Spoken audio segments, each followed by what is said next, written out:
Hi guys. Hi guys. I go to my fighting class. សួស្តីបងប្អូនទាំងអស់គ្នាអានេះគឺជាវីដេអូតាំងពីឆ្នាំ2024មែនអញ្ចឹងកាលនោះកូនខ្ញុំរៀននៅថ្នាក់មត្តេយ្យហ្នឹងហើយគេហៅ Kindergarten អញ្ចឹង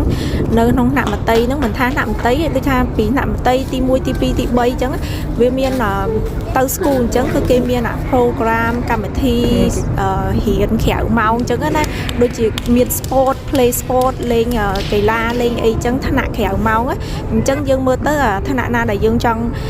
ចាប់អារម្មណ៍ចង់ឲ្យកូនយើងចូលរៀនចូលហាត់អីចឹងអញ្ចឹងយើងអាច sign up ចឹងណាហើយអាហ្នឹងគឺយើង pay លុយខាងក្រៅទៀតអញ្ចឹងកូនខ្ញុំកាលនោះខ្ញុំចង់ឲ្យវាដូចថារៀនអីផ្សេងស្គាល់យើងឲ្យ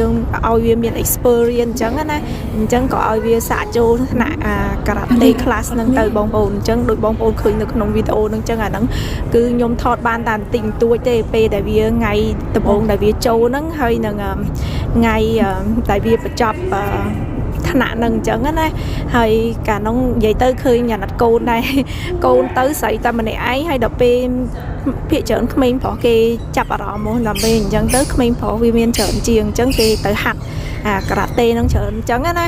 ដល់កូនយើងស្រីតែម្នាក់ឯងអញ្ចឹងវារៀងមីមើវាអត់ចង់ទៅទេបងប្អូនអើយប៉ុន្តែយើងចេះតែជំរុញឲ្យវាទៅអញ្ចឹងហើយអាហ្នឹងថ្នាក់ហ្នឹងគឺយើង pay លុយខាងក្រៅដូចជា100ជាងអីអញ្ចឹងសម្រាប់ប្រហែលសប្តាហ៍អញ្ចឹងណាអញ្ចឹងមួយសប្តាហ៍ទៅមួយថ្ងៃពីរថ្ងៃអីអញ្ចឹងឯងវាអត់ច្រើនទេហ្នឹងហើយអញ្ចឹងនេះគឺថាអត់បានទៅមើលវាគ្រប់ពេលវេលាតែវាទៅហាត់ទេដូចថាអាហ្នឹងគឺថ្នាក់ពេលល្ងាចអញ្ចឹងណាម៉ោង5ម៉ោង6អញ្ចឹងទៅហ្នឹងហើយនៅក្រៅម៉ោងសិក្សាអាហ្នឹងហើយអានេះគឺគ្រាន់តែថាគេបរៀនហ្នឹងគឺគេមានបែបបទគេត្រឹមត្រូវដែរគេឲ្យយើងចេះគោរពចេះ respect ហ្នឹងហើយនៅពេលខ្ញុំទៅមើលវាហ្នឹងក្មេងៗទូចហ្នឹងពេលបង្ហាត់ហ្នឹងបងប្អូនអើយមិនមែនទៅស្រួលហ្មងទេងាកឆ្វេងងាកស្ដាំវាអត់សូវស្ដាប់ឃើញអ្នកបង្ហាត់ហ្នឹងហត់ដែរតាព្រោះអាហ្នឹងគេត្រូវការស្ងៀមស្ងាត់គេអត់ឲ្យយើងនិយាយទៅជេរថាត្រូវតាគោរពអីចឹងណាដល់ពេលក្មេងៗទូចវាមានតែស្ដាប់អីវាពិបាកដែរតាអ្នកធ្វើគ្រូបង្វឹកហ្នឹងហើយបើអ្នករៀនការ៉ាតេហ្នឹងមែនតើគេដូចថាមានវិន័យគេតឹងរឹងដែរបងប្អូនគេអត់ឲ្យយកអាហ្នឹងទៅលេងទៅវាយគ្នាអីចឹងគេចេះបរៀនយើងបង្ហាត់អីចឹងណាហើយអានេះគ្រាន់តែឲ្យវាដឹងពីមូលដ្ឋានគ្រឹះអីចឹងប៉ុន្តែកូនខ្ញុំសួរទៅវាសួរថាបន្តទៀតចង់បន្តទៀតវាអត់ចង់ទេបងប្អូនហ្នឹងហើយព្រោះអីស្អីតែម្នាក់ឯងហើយវាដូចអត់ចំណូលចិត្តខាងហ្នឹងអញ្ចឹងណាហើយអានេះគឺថ្នាក់ចុងក្រោយពេលដែលបញ្ចប់ទៅគឺគេឲ្យកូនសិស្សហ្នឹងកូនក្មេងហ្នឹងគឺនាំគ្នារត់អីចឹងទៅហើយរំលឹកការសិក្សារៀនហ្នឹងបានបន្តិចមកអញ្ចឹងហើយគេឲ្យ